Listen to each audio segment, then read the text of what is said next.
Recently, you've been appointed the Commissioner for Small Business, and we'll speak about that.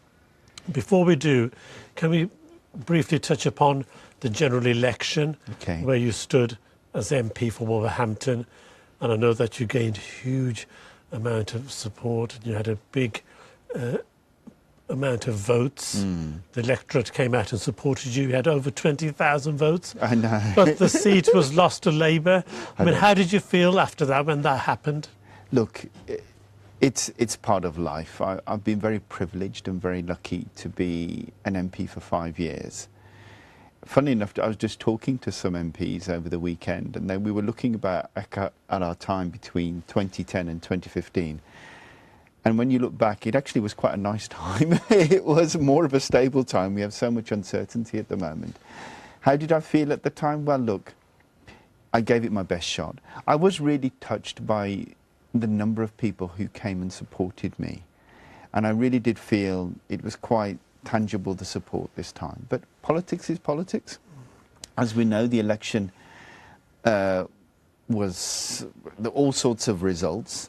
In the end, we didn't do too bad in Wolverhampton South West, but it wasn't enough to get us over the line. You had a lot of votes, but Labour came in at the end. Yeah, they did. So that was a big disappointment, a setback, but you didn't let that hold you back. You've now gone on to bigger and better things. Can you tell us about your new role? Well, yeah, the new role, I'm the Small Business Commissioner. This is a new role which has been set up by the Enterprise Act in 2016. The government have been working on this for some time. And when I was approached about this role, you know, sort of, would I be interested in applying for it? There was an open process, and, you know, said, look, if you're interested, Paul, please put your application in. And I thought I'd apply for it because it's a fascinating role. And the role really is, currently small businesses employ just over half of people who work in the private sector and contribute nearly £1.25 trillion to the economy. So it's a huge sector. Very important probably, sector. To be honest with you, Mr. Bal, probably the most important sector. Yes. And particularly for our community as well. And the role is specifically, initially, around late payment. So the biggest problem we find with small businesses, they say, especially with their larger customers, they push the payment terms, making it later and later and later, which sometimes can push small businesses down or create a lot of pressure. And cash flow problems. Cash flow, well, we all know. I mean, I've run a small business myself. Cash flow is... Cash is king. Well, cash is king. Well, cash is my wife, but she's also that's king. Right. Kashmir, that's right. She's king. Yeah, but cash is king. You need to keep the business. And often, sometimes good businesses go down because of cash flow problems. So this is something I've always been interested in. And when this role became available, I thought I would really be interested to apply for that. I think it generally...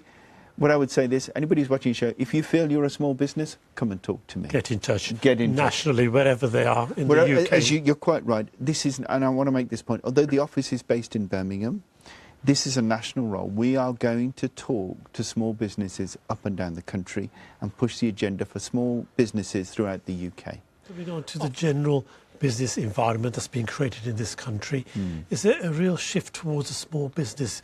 There's lots of different enterprise hubs. There's a lot of emphasis being placed upon startups.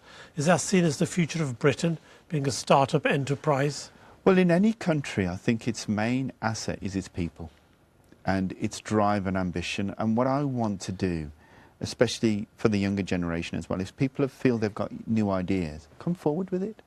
You know, you shouldn't be afraid to take a risk. And one thing I think we can learn a lot from our American cousins is they have a very good can-do attitude. And often in the US, although I wouldn't advise this for everyone, sometimes people make it after they've sort of lost 7 or 8 times. They've gone bust or but you shouldn't be afraid to try.